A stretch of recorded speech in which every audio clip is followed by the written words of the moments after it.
आज का विषय हमारा क्या रहेगा? विभाजन मूल्य एवं चतुर्थक, पार्टीशन वैल्यू और क्वार्टाइल्स। ठीक है, ध्यान देंगे इसमें विभाजक मूल्य क्या होता है? विभाजक मूल्य वो मूल्य होता है जिसमें सभी आंकड़ों को आरोही या अवरोही क्रम में व्यवस्थित रखा जाता है, और आरोही एवं अवरोही क्रम में व्यवस्थित रखने के बाद उसके क्या हो जाते हैं? पद मूल्यों को विभाजन मूल्य कहा जाता है। इसको मुख्यतः 3 प्रकार से दर्शाते हैं, जिसको चतुर्थक, ठीक है, उसके बाद होता है दशमक, और क्या होता है अगला? शतमक। ठीक है, तो आप भी हम लोग जो पढ़ेंगे वो पढ़ेंगे चतुर्थक, जिसको क्या बोलते हैं इंग्लिश में? क्या बोलते हैं? क्वार्टाइल्स। ठीक है, क्वार्टाइल्स होता है, ये होता है सभी आंकड़ों को 4 भागों में बांटा जाता है। ठीक है, सभी आंकड़ों को 4 भागों में बांटा जाता है, और चारों भाग क्या होते हैं? समान होते हैं। प्रत्येक भाग क्या होते हैं? समान होते हैं, जिसको 25%, 50% और 75% में विभक्त किया जाता है। मतलब एक भाग में 25-25% होता है, और इसको क्या किया जाता है? दर्शाने के लिए हम लोग क्या करते हैं? सिंबल के रूप में Q1, Q2 और Q3 का प्रयोग करते हैं। तो ये उनके मान को बताता है कि प्रत्येक भाग में क्या कितने कितने प्रतिशत होते हैं? 25-25%। ठीक है ना। इस प्रकार हम देखेंगे तो एक भाग Q1, Q2 और Q4 का वैल्यू कितना निकल जाता है? अगर अनुपात में किया जाए तो कितना निकलेगा? 25/100, क्योंकि प्रतिशत है। ठीक है, तो कितना हो गया? 25 से कम 25 और 25 चौक 100, तो इसका अनुपात क्या हो जाएगा? 1:4। ठीक, दूसरा है 50/100, ये कितना होगा? 50 से कम 50 और 50 दूनी 100। ठीक है, मतलब कितना हो जाएगा? 1:2, और ये है 75/100। इसमें कितना हो जाएगा? 25 तिहाई 75, 25 चौक 100, तो कितना हो जाएगा? 3:4।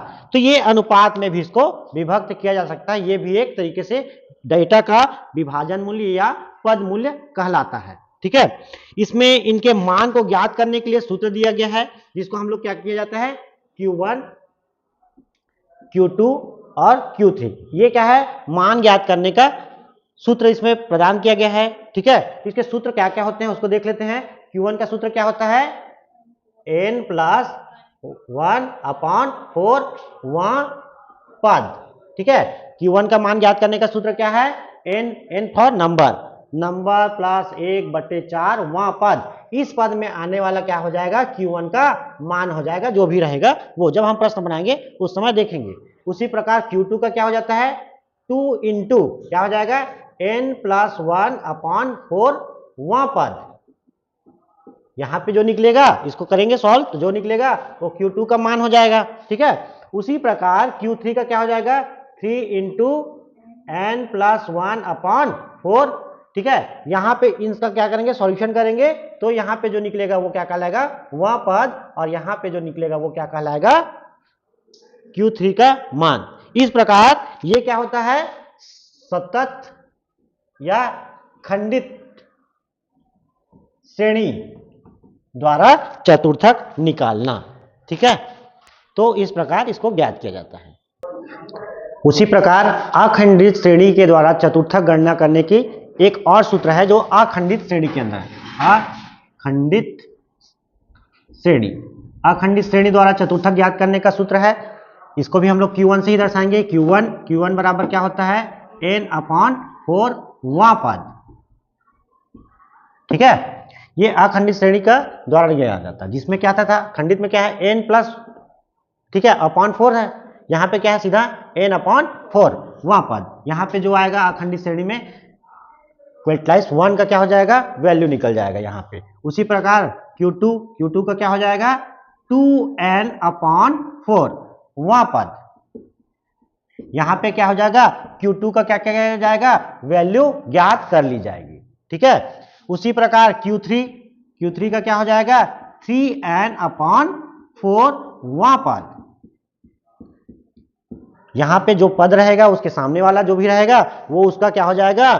क्वार्टाइल्स का क्या हो जाएगा? मतलब मान, पदमान ज्ञान हो जाएगा। ठीक है, तो ये सतत श्रेणी या व्यक्तिगत श्रेणी या खंडित श्रेणी का सूत्र है, जिसे हम लोग चतुर्थक ज्ञात करेंगे, गणना करने की विधि है। और ये अखंडित विधि द्वारा चतुर्थक ज्ञात करने की विधि है। ठीक है, ये दोनों हैं जिससे हम लोग क्या कर सकते हैं? चतुर्थक की गणना कर सकते हैं। ठीक है, तो यहाँ पे देखा व्यक्तिगत या खंडित श्रेणी के वैल्यू Q1 Q2 और Q3 का, यहाँ पे क्या हुआ अखंडित श्रेणी में, ठीक है, चतुर्थक Q1 Q2 और Q3 का ये सूत्र है। इसके साथ अखंडित बनाते हैं तो एक और सूत्र का प्रयोग करते हैं, वो सूत्र क्या है QK, ठीक है।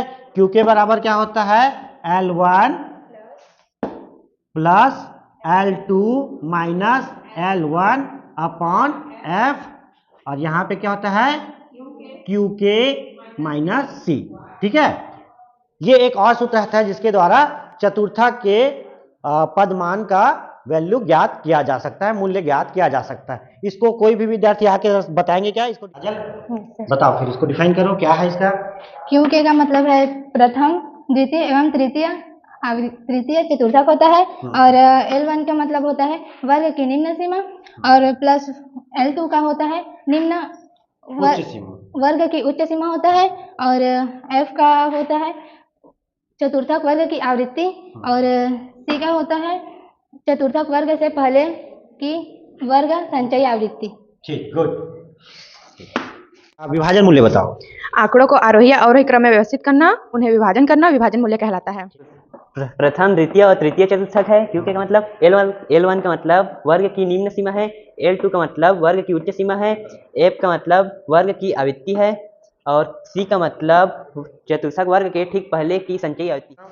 आंकड़ों को आरोही या अवरोही क्रम में व्यवस्थित करना, उन्हें 4 भागों में विभाजित करना, चारों भागों का मान समान होना चाहिए, चतुर्थक कहलाता है। ठीक, गुड। आरोही या अवरोही क्रम में व्यवस्थित आंकड़ों के पैमाने पर वे 3 बिंदु जो आंकड़ों के 4 भागों को विभाजित करते हैं, जिससे कि प्रत्येक भागों में आवृत्ति की संख्या समान रहे, चतुर्थक कहलाता है। ठीक, गुड।